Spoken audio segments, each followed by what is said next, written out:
Hey guys, getting started on the restoration of my 98 Integra Type R. Bought it about 7 months ago down in Florida. Luckily drove it up to Alabama to my brother's house. It's been sitting since then. Luckily for me, my brother didn't care. He had an open garage spot, so was able to let it basically sit in his garage until I had time to move it out here to Vegas. Over Thanksgiving weekend, drove it out. So Thanksgiving 2018, drove it out to Las Vegas. Where we'll start doing the complete restoration on it. So go through the car here momentarily, give you a walkthrough of it, but probably be a couple year project maybe, I don't know, maybe finish it in a year. Not really in a rush to finish it. It is kind of a long-term project car for me. It's completely stock. Has a couple of issues, but for more or less it's completely stock, but does need a restoration. So walk around, show you those issues, show you what we're going to do, walk through the parts goodies. I bought a lot of OEM parts already, things of that nature, so we'll walk through that. Next to me over here, as you'll see in a minute, I have a parts car. The parts car was a 99 GSR. Happened to be the donor of a Rec Type R, so it had the USDM 5 lug, spare gauge cluster that I actually traded somebody for a couple of the strut bars and lower tie bar and things like that. And so the gauge cluster was actually out of the USDM Type R as well, but I needed the 5 lug off of it, so that was the point in the parts car, along with getting some of the miscellaneous brackets and other pieces that I might need along the way. So this Type R is 98-0111, so 0111, pretty cool identification number. Like I said, you'll see that it's in kind of rough shape, but completely stock, which was important for me. You know, I wanted one that hadn't been modified. I'd actually looked at some that had been lightly modified, thinking I'd revert them, but when I found this one, it fit kind of what I wanted to do a little bit better. So I'll walk you around the car now. So guys, this is 98-0111. I'm going to do the complete restoration on it, walk you around the car. I pulled it out in the sun. I need to turn it around anyway, so pulled it out in the sun, but nice looking car overall. Interior on it is super clean. Like I said, completely stock car, minus 1 or 2 little small issues. It even still has the total luxury care and roadside assistance on it. See the interior, might be a little hard to see with the sun on it, but show you the interior. There's the badge on it. Let's see if we can't that. And like I said, completely stock. Keep in mind the 97 98s did not come with the carbon fiber trim. It also came with this leather wrap red stitched shift knob instead of the aluminum one. Like I said, it has 105,000 miles on it.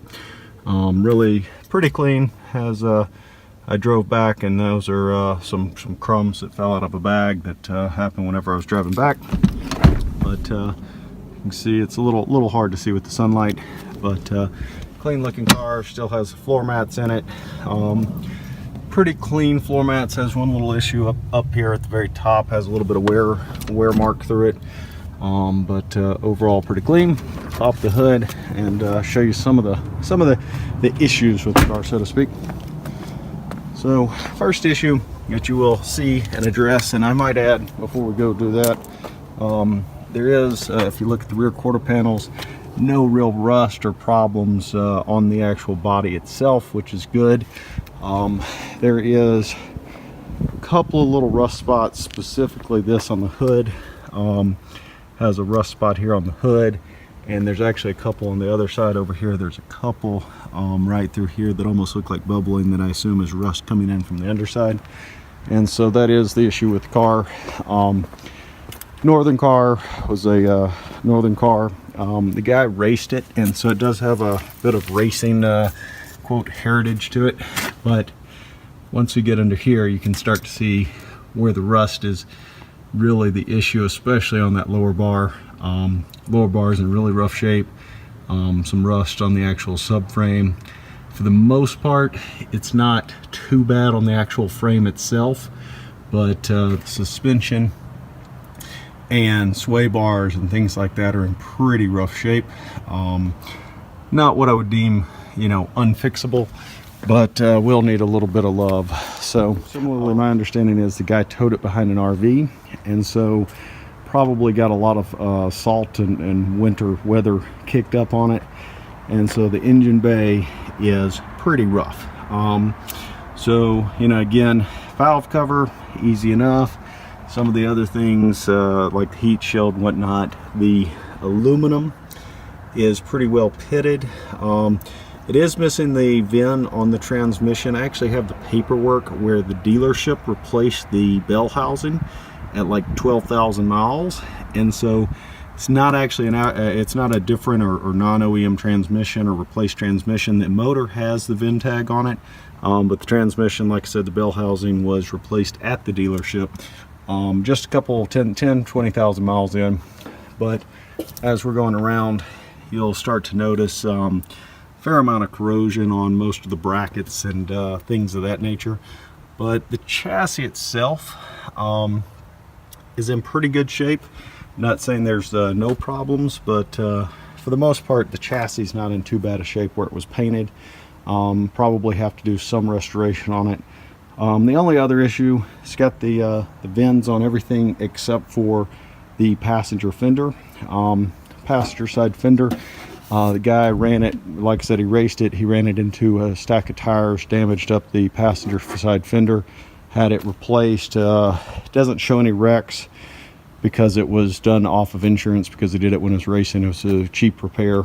But you know, it does have you know, some issues, some damage.